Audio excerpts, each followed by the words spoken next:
교훈의 목적, 이란 제목으로 하나의 말씀 증거하겠습니다.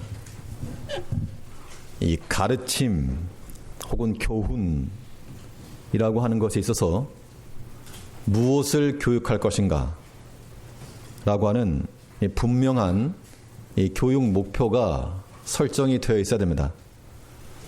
오늘 6절 말씀을 보시면 4장 6절에서 내가 이것으로 형제를 깨우치면 그리스도 예수의 선한 일꾼이 되어 믿음의 말씀과 내가 좇은 선한 교훈으로 양육을 받으리라. 지금 디모데가 목회를 하고 있던 그 에베소 교회에 대해서 허공을 치는 것 같은 그런 가르침 말고 무엇을 가르쳐야 될 것인지에 대한 명확하고 분명한 그런 교훈을 가지고 그것을 잘 가르치라 라고 말하고 있는데, 그 교육 목표를 따라서 가르침의 내용이 결정이 되는 겁니다. 교육 목표가 있다는 말은 바꿔 말하면 누가 가르치고 누가 교훈하는가 라고 하는 말로 바뀔 수가 있는 겁니다. 결국 교육의 주체라고 하는 것은 신앙 교육에 있어서 신앙 교육만이 아니고 모든 교육이 마찬가지죠. 교육의 주체가 누구인가? 오늘날 이 학교 교육의 기조 사상이 학생 중심 교육입니다. 학생 중심 교육. 참 좋아 보이는 말인데 얼마나 이게 알맹이가 없는 것인가 하면 마치 이와 같은 겁니다. 얼마 전 뉴스에 보니까 6살짜리인가 그 아이가 엄마 가방에서 차키를 몰래 꺼내가지고 한 몇 킬로를 갔답니다.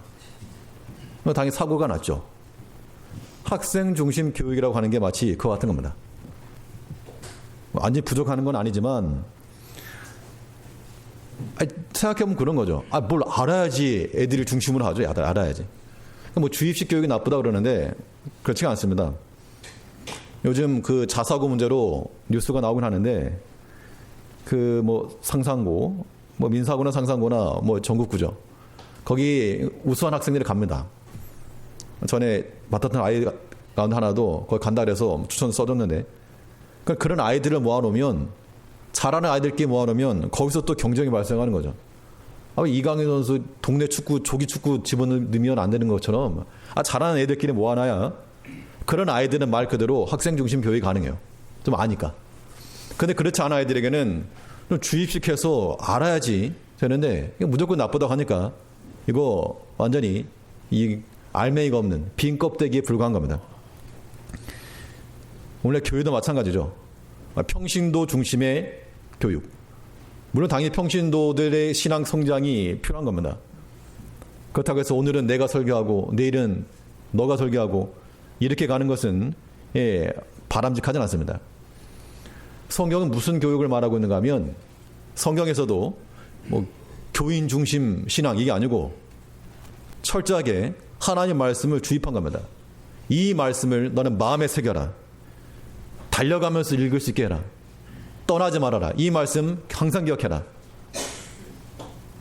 신앙 교육은 목사가 하는 것도 아니고 부모 개인이 하는 것도 아니고 이 신앙 교육의 주체는 누구신가 하면 바로 성령 하나님이십니다.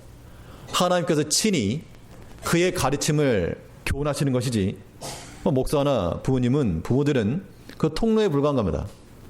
그런데 내가 무슨 프로그램을 세우고 내가 세운 사상을 가지고 어떤 부모의 그런 판단을 가지고 하는 것, 그것이 합당치 않은 겁니다. 오늘 1절 말씀을 보시면 1절에서 그러나 성령이 밝히 말씀하시기를, 이 바울 사도가 디모데에게 권한 이 모든 내용이 자기 자신의 어떤 신앙적 결과로서 말하는 것이 아니고 성령께서 밝히 말씀하신 것을 너에게 전하니 너도 마찬가지로 이 성령께서 밝히 말씀하신 그것을 가지고 가르치고 전하라 그 이야기입니다.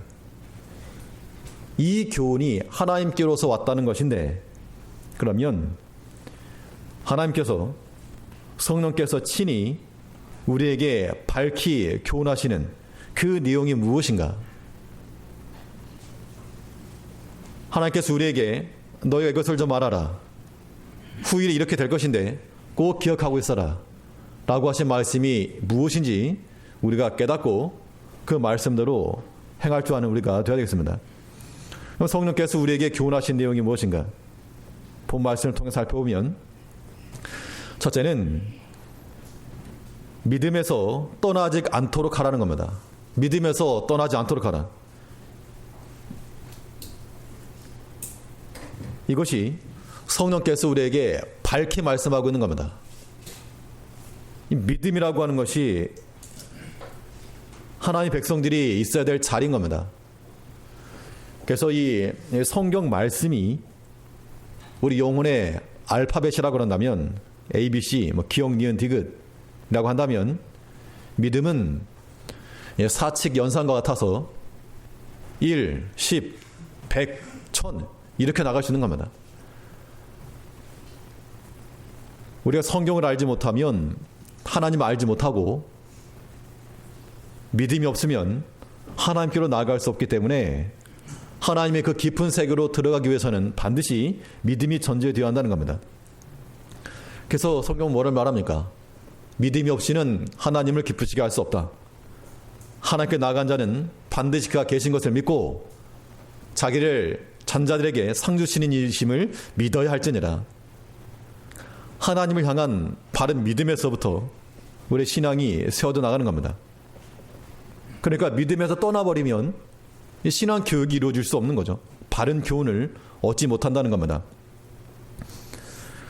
우리 1절 다시 보시면 그러나 성령이 밝히 말씀하시기를 후일에 어떤 사람들이 믿음에서 떠나 미혹해 하는 영과 귀신의 가르침을 조치리라 하셨으니 믿음에서 떠나게 될 것을 말했다는 겁니다. 그러면 성령 하나님께서 이 사람들이 믿음에서 떠날 걸 알았으면 좀 못하게 막아주시지 그냥 그렇게만 말씀하시는가? 오늘 이 시대가 똑같은 겁니다.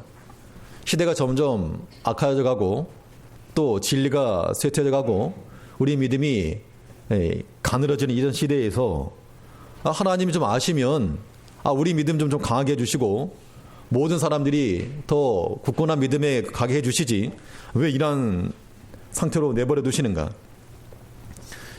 내버려 두시는 것이 아니고 시대가 전혀 악화져 가더라도 하나님께서는 그의 백성들이 하나님을 선택을 하고 믿음 안에 서나가기를 기다리신다는 겁니다. 우리가 믿음이 있는지 믿음에 떠나 있는지를 확인하고 주께로 돌이켜야 됩니다. 내가 믿음이 있는지 아닌지 어떻게 알 수 있겠는가? 오늘 본문에서는 믿음에서 떠난 결과에 대해서 말하고 있죠. 믿음에서 떠난 결과가 무엇인가? 이 믿음에서 떠난 결과가 우리에게서 발견된다 그러면 우리도 마찬가지로 믿음 안에 거하고 있는 게 아닌 겁니다. 믿음에 떠난 결과를 뭐라 말하고 있는가? 먼저는 이 믿음에서 떠난 결과는 미혹을 받아도 이길 힘이 없다는 겁니다. 우리가 살아가면서 문제 없는 사람이 없고 또 시험 받지 않는 사람이 없고 누구나 다 미혹을 받을 수 있는데 그 미혹을 이겨내느냐 아니면 이겨내지 못하고 넘어지느냐 그 차이인 겁니다. 그러니까 믿음이 있다 그러면 여러 가지 미혹이 오더라도 그걸 하나님의 말씀을 이겨내는 거죠. 그런데 오늘날 마치 구약에 보면 임산한 여인이 아이를 낳으려 하나 해산할 힘이 없도다. 해산할 힘이 없어가지고 그 고통 가운데 부르짖는다는 겁니다. 오늘 믿음의 성도들이 겉모양은 믿음이 있으나 실상으로는 그 믿음의 능력이 부족을 해서 웬만한 시험 정도 좀 이겨내야 되겠는데 그걸 못 이기는 겁니다. 바람 한 번만 불어도 재채기 콜록콜록 해대고 좀 건강하게 뛰어야 되겠는데 그냥 비실비실거려 비실비실. 무슨 말 들어도 유연하게 좀 넘겨야 되겠는데 그 한마디 말에 넘어지고 만다는 겁니다. 그게 다 사탄의 미혹이거든요. 미혹. 어떤 형태로든 우리를 시험하는 일들이 반드시 있게 되는데 그런 일들이 있을 때 미혹을 받아도 지는 자가 아니고 이겨내야 됩니다. 성령이 밝히 말씀하시기를 후일에 어떤 사람들이 믿음에서 떠나 미혹하는 영과. 그러니까 이 마지막 때에 믿음에서 떠나게 되면 미혹해 하는 그 영에 걸려든다. 그 얘기를 하고 있는 거죠. 속인다는 거, 속이는 거. 참되신 하나님을 우리가 믿어야 되겠는데 그거 아니다. 마치 선악과를 따먹으라고 미혹한 것 같이 우리 눈에 좋아 보이는 거 그거 취해라. 그렇게 속삭인다는 겁니다. 그러한 미혹에 빠지면 안 됩니다. 성경에 보면 시험을 받아서 미혹을 받아서 빠진 사람이 있고 그 미혹을 받아도 이겨낸 사람이 있습니다. 당연히 빠진 사람은 믿음에서 떠난 자들이요 끝까지 믿음을 지킨 자들은 이겨냈습니다.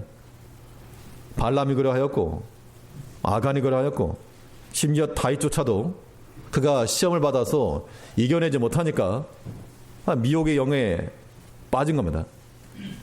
반면 똑같은 상황이었지만 요셉은 내가 어찌 하나 앞에 득지하리요 하나님을 기억하여서 시험을 이겨냈고 욥도 그 가지고 있던 거 하루아침 잃어버렸지만 하나님 욕하고 죽어버리라고 하는 그 아내 말에 동의하지 않고 주신 자도 여호와시오 취하신 자도 여호와시오 내가 내 거 다 가져가도 난 하나님께 경배하겠노라. 큰 시험을 받았지만 이거 이겨냈다는 겁니다. 이것이 믿음에 서 있는 증거죠.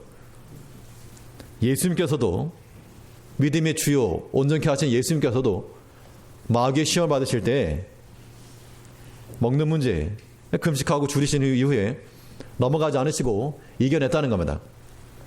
이것이 믿음에서 떠나지 않고 굳게 서 나가는 겁니다. 예수님께서 주기도 가운데 시험에 들지 않기를 구하라. 시험에 들게 하지 마옵시고. 우리는 시험에 근처에만 가도 무슨 블랙홀 같이 소용돌이 같이 빠져들고 마는 겁니다. 사람이 혈액 속에 뭐 적혈구도 있고 백혈구도 있고 그 백혈구라고 하는 게 식균 작용이 있다고 그러죠. 그래서 균이 들어오면 그 백혈구가 다 잡아먹는답니다. 그래서 이 백혈구가 부족하게 되면 이제 거기서 몸에 이상이 생기는 거죠. 우리 영혼에 마치 영적 백혈구 같은 하나님의 말씀을 미리 주입해 놓고 그 말씀으로 좀 이기는 경험 좀 하자는 겁니다. 이기는 경험. 무슨 시험을 받으십니까 지금? 무슨 시험?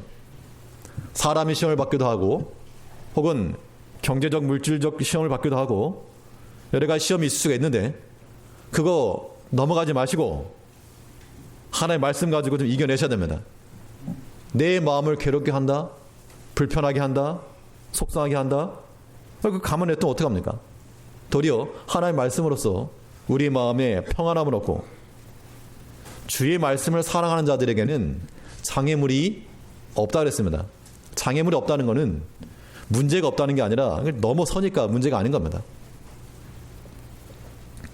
이제 하나님의 말씀의 수위를 높여서 모든 문제들은 저 아래 수면에 가라앉게 만들고 오직 하나님 은혜로만 살아갈 수 있는 우리가 되어야 됩니다. 미혹을 받아도 이게 힘이 없는 그 약한 자가 되지 말고 모든 시험 중에서라도 믿음에 떠나지 말고 하나님의 말씀으로 이겨내야 되겠습니다. 근데 믿음에서 떠난 결과 무엇인가? 양심의 감각이 작동되지 않는다 그랬습니다.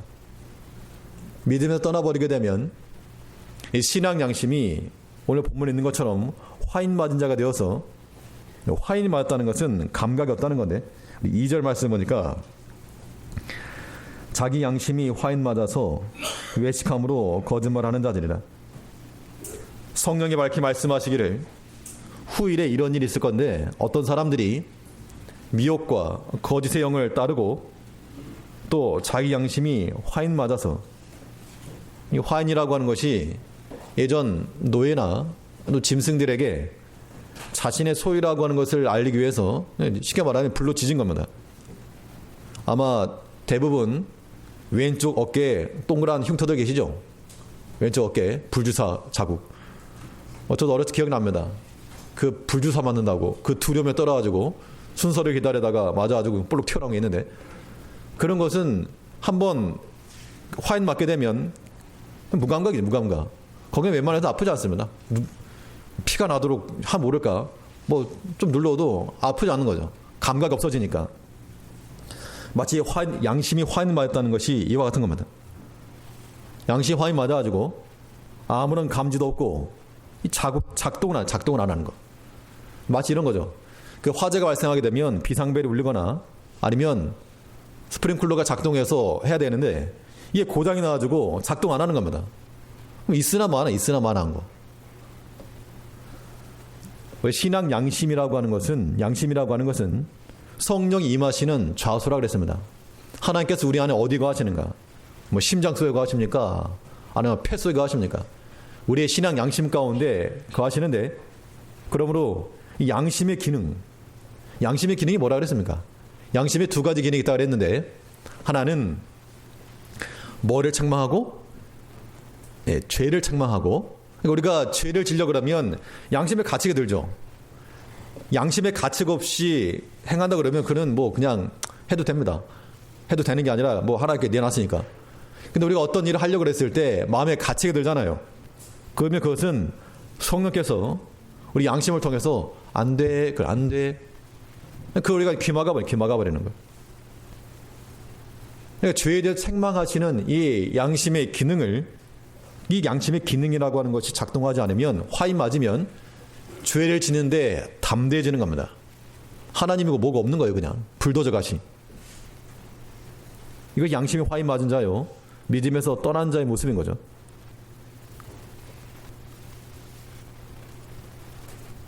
또 양심이 무슨 기능이 있다고 그랬습니까?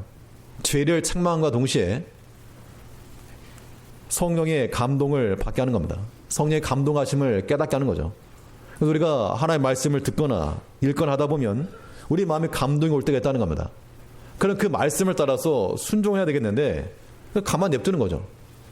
하나님의 감동이라고 하는 것은 시간 지나면 식어지는 겁니다. 마치 대장간에서 쇠가 뜨거워졌을 때 내려치면 형태를 바꿀 수 있지만 가만 냅두면 다시 굳어져서 안 됩니다. 우리의 굳은 심령과 우리의 잘못된 삶의 모습을 바꿔내려면 성령께서 우리 마음에 감동 주셨을 때 그때 가능한 겁니다. 그때 우리가 변화될 수 있는 거지. 이 양심의 작동이 되지 않으면, 그렇기 때문에 신앙적 성장 자체가 불가한 거죠.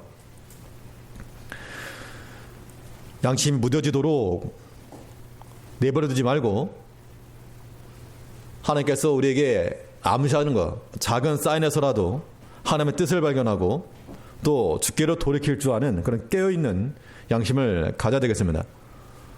바울은 그의 신앙 고백 가운데 뭘 말했는가 하면, 범사에 내가 양심을 따라 하나님 섬겼다. 믿지 않는 자라도 양심은 있죠. 어떤 윤리적 측면에서의 최소한의 양심이 있다는 겁니다. 근데 때로 우리는 믿는다라고 말하면서 믿지 않는 자들이 양심만도 못한 경우가 많다는 겁니다. 양심에 갇히게 되는 일들은 멈출 것이고, 또 성령께서 감동을 주시는 일들은 즉각적으로 행동하여서 믿음 안에서 살아가는 것, 이것이 성령께서 우리에게 원하시는 교육의 목적인 겁니다. 성경을 통해서 우리가 무엇을 배워야 되는가? 믿음에 떠나지 말라고 하는 그 말씀을 계속 배우고 있는 거죠.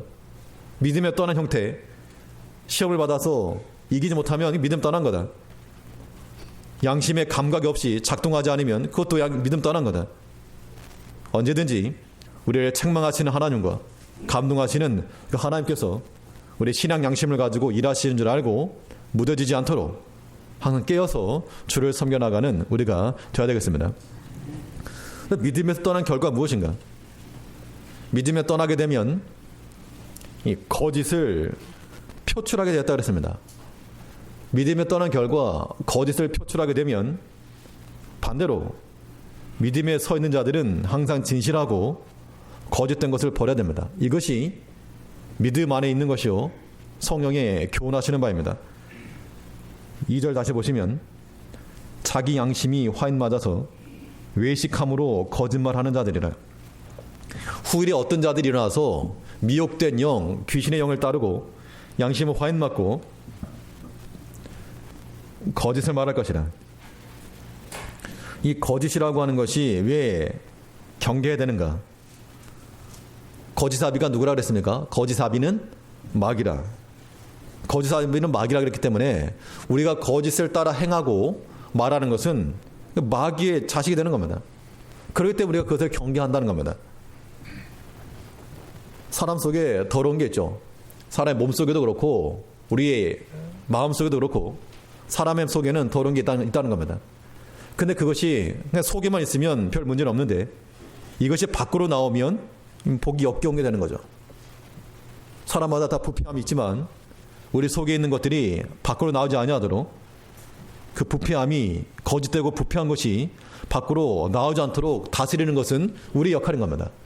그래서 우리 입에 파수꾼을 두고 말하는 것도 주의를 하고 모든 행동에 대해서도 우리가 다 조심해야지. 그렇지 않으면 이 거짓 속한 것, 악한 것이 나오게 되면 그것도 믿음에 서 있는 것이 아닌 겁니다. 하나님의 자녀들은 우리 아버지가 하나님이신데 내가 어찌 마귀에 속한 거짓을 말하겠는가? 거짓 행동을 하겠는가? 사람들이 왜 거짓을 말할까요? 거짓된 말, 거짓된 행동을 하는 이유는 무엇인가 하면 그 근본에는 욕심이 자리 잡고 있는 겁니다. 욕심. 어떤 형태로든. 이렇게 물질이 되었건 명예욕이 되었건 정욕이 되었건 다 욕심에 근거하기 때문에 자기 것을 만들기 위해서 자기 변호하기 위해서 거짓을 말하지만 결코 이 거짓이라고 하는 것은 우리를 완벽하게 변호해 주지 못합니다. 우리를 변호해 주시는 분은 오직 진실하신 예수님이시므로 우리도 마찬가지로 진실한 자가 돼야지 지금 당장 가린다고 거짓된 행위를 하게 되면 합당치 않은 겁니다. 사람은 다 그런 거짓된 마음과 심성이 있을지라도 우리가 거짓을 따라가지 말고 항상 진실함과 진리됨을 따라가야 됩니다. 성도를 성도되게 하는 가장 기본적인 요소가 무엇인가? 그 진실함이 있다고 그랬습니다. 또 계시록에 본 것 같이 진실한 자들은 이긴다리. 진실한 자들이 이긴다. 거짓하고 속이는 사람들이 이길 것 같죠?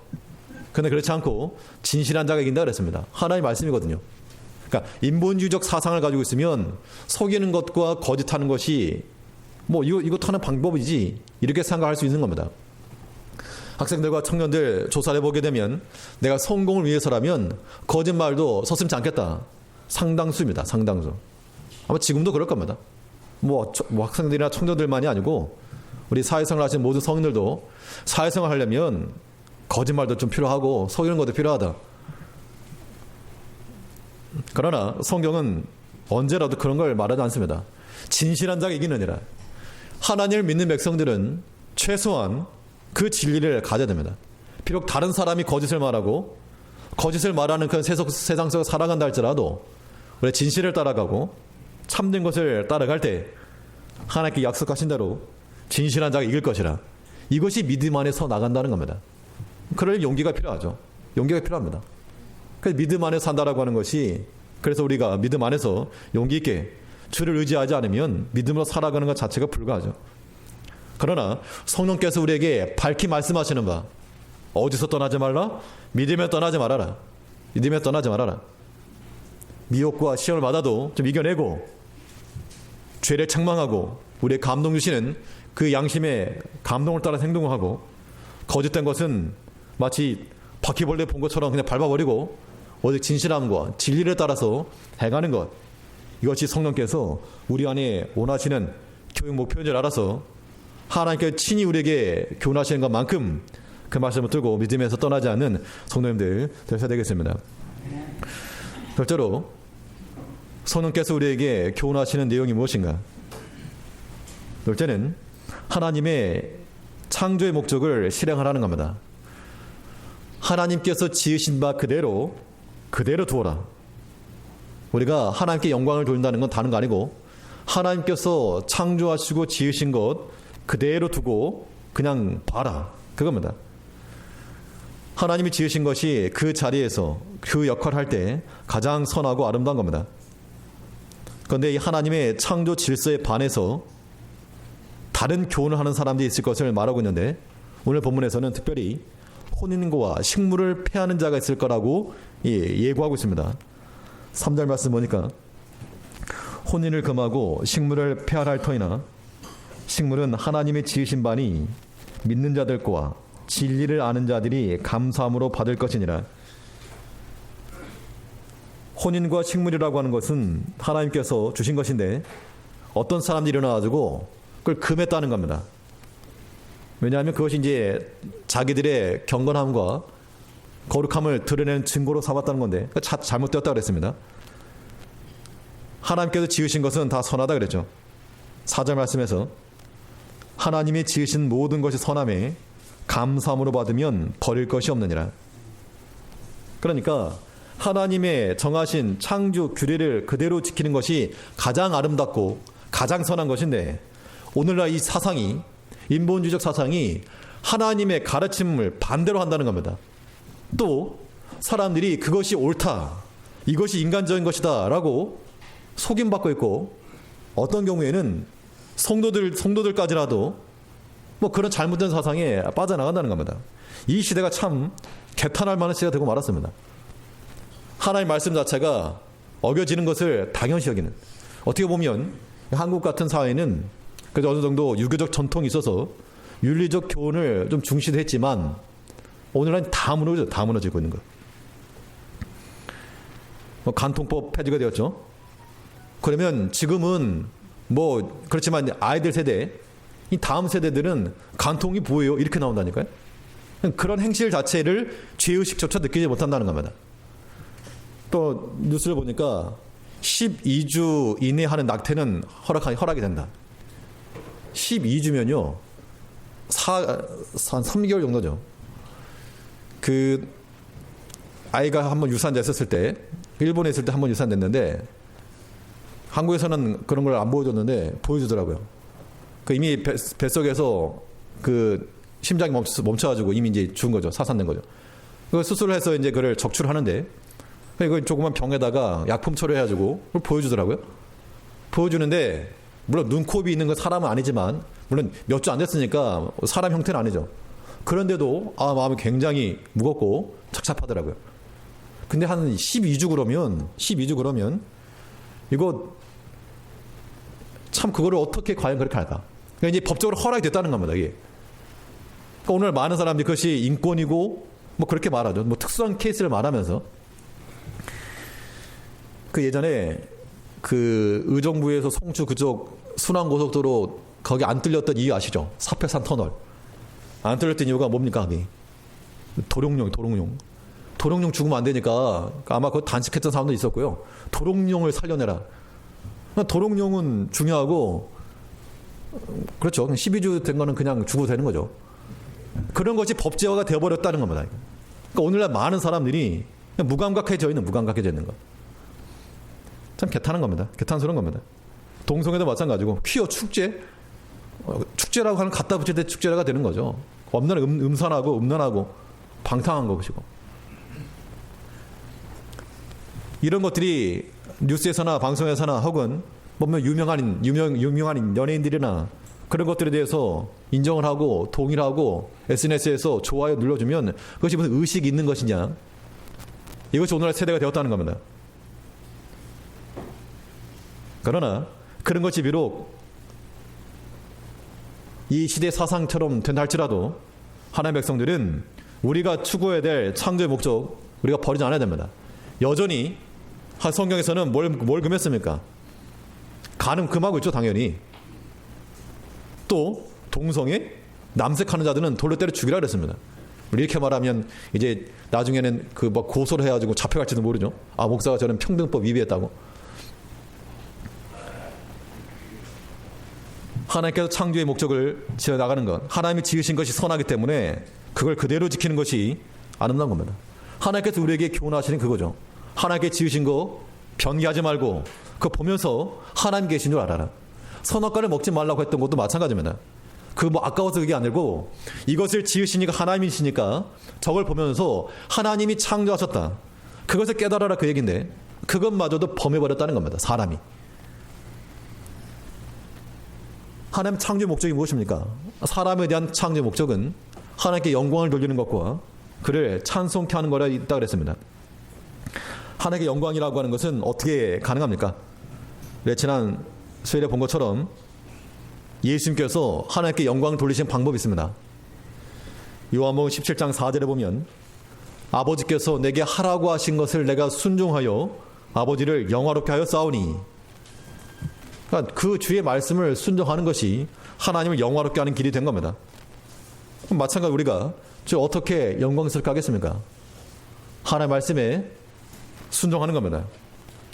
내 입장 먼저 내세우지 말고 하나님께서 우리 마음에 책망하시고 감동하시는 거, 그 순종에 나는 것이 하나님께 영광 돌리는 길이요, 또 우리 입에서부터 하나님을 찬송하는 것. 찬송이라고 하는 것은 곡조에 있는 감사라 그랬죠. 그러므로 믿는 백성들의 입에서 감사가 나오는 것은 하나님 찬송하는 겁니다.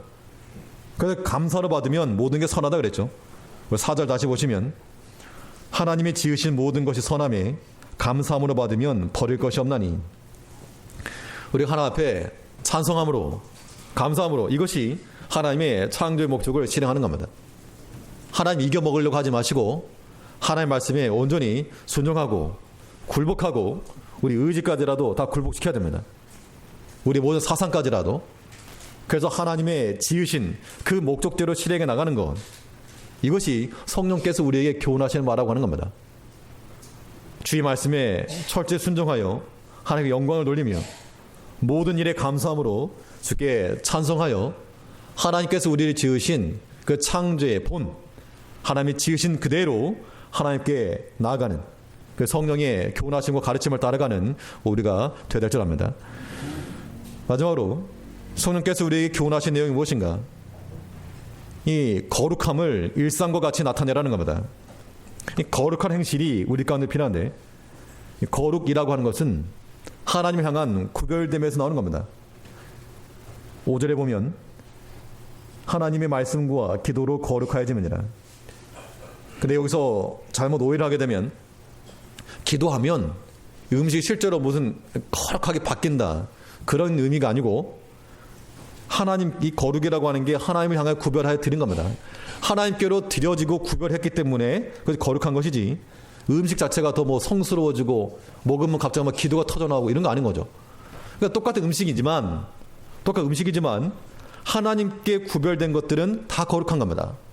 그러니까 우리가 거룩한 구별된 삶을 산다는 것이 거룩한 삶을 사는 거예요. 거룩한 시간, 거룩한 물질, 거룩한 삶, 전부 다 하나님께로 떼어놓는 겁니다. 떼어놓는 거. 그러니까 거룩이라고 하는 것이 경건도 우리 안에 있는 게 있지 않았던 것처럼 거룩도 뭐 특별한 게 아니고 하나님께로 돌려놓는 것 자체가 거룩인 겁니다. 그렇기 때문에 근엄한 목소리를 내면서 팔자걸음 걷는 게 거룩이 아니고, 하나님을 위해서 우리 시간을 떼어드리고 물질을 떼어드리고 우리 자신을 산 재물과 같이 드리는 것, 이것이 거룩함의 모습인 겁니다. 우리가 하나님께 너무 인색하잖아요. 하나님께 드리는 게 너무 인색하다는 겁니다. 받기는 5만 가지 다 받고 싶어 하면서 막 달라 말이야. 하나님께는 막 달라 말이야 신앙 가지면서도 또 하나님께 드릴 때는 너무 구두쇠 같아가지고 너무 아까워하는 거. 여유 있게, 하나님께는 여유 있게 넘치도록. 하나님께서 이런 거죠. 부모님들이, 어린 아이들이 부모님을 뭐 드린다 그러면 그거 좋다고 그냥 받지만 않으시고 그 나중에 너희들께 다시 돌려주마, 이런 부모님들 많으실 겁니다. 아이들이 무슨 사탕 하나 갖고 오면 먹으려고 먼저 달라고 그러는 거 아니죠. 그 마음을 보겠다는 건 마음. 지금 당장 먹고 사는 게 바쁘고 힘들죠. 구약에 보면 한 선지자가 한 과부 집에 가가지고 그 집에 먹을 게 없는데 먹을 거 갖고 와라. 이 악덕 목회자죠. 그런데 그가 모든 걸 다 드렸을 때 하나님께서 넘치게 베풀어 줬다는 겁니다. 그러니까 이건 믿는 자들, 믿고 순종하는 자들에게 나타나는 그런 일들인 겁니다. 머릿속으로만 생각하면 그게 어떻게 가능해? 지금 당연히 먹고 사는 게 바빠 죽겠는데. 지금도 마찬가지입니다. 우리가 하나님을 섬긴다라고 하는 것이 조건 가지고 하나님 섬기시겠습니까? 조건 가지고? 나중에 형편이 좋아지면 하나님 섬기겠다. 절대 그럴 일 없어요. 절대 그럴 일 없다는 겁니다. 형편 좋아질 일도 없고, 우리에게 무슨 저철인 게 아니라 우리가 생각하는 것처럼 지금까지 10년, 20년, 30년 생각해 보십시오. 형편 좋아질 때가 있었는가? 물론 객관적으로 봤을 때는 여러 모양으로나 전부 다 나아졌지만 우리 입에 항상 그래요. 항상 바쁘고 항상 없고, 내년 되면 있고 풍요해질까요? 절대 그렇지 않습니다. 그때 우리가 지금 드리는 거, 지금 우리 시간을 하나님께 드리고, 참 그런 거예요. 물론 아이고 당신은 목회자니까 그런 말 하죠. 예, 그렇죠, 당연하죠. 목사니까 그런 말 하죠. 그러니까 여러분 성도들 아닙니까? 성도가 뭐냐? 성도. 거룩한 물이요. 거룩한 물이라고 하는 것은 하나님께 구별되었다는 겁니다. 뭐가 구별되었는가? 뭐가 구별되었습니까? 성경책? 그게 아닌 거죠. 내 마음이 하나님께로 구별되어야 되고, 내 시간이 구별되어야 되고, 우리 행실이 구별되어야 되고, 언어가 구별되어야 되고, 그것 없으면 무엇을 가지고 거룩한 성도라 이름할 것인가? 목사가 중요한 게 아니고 성도라는 이름 자체가 더 중요한 겁니다. 이제 하나님께서 우리에게 원하시는 말, 이게 제발 이것 좀 알아라. 알았으면 좀 행동해라. 거룩함 나타내는 겁니다.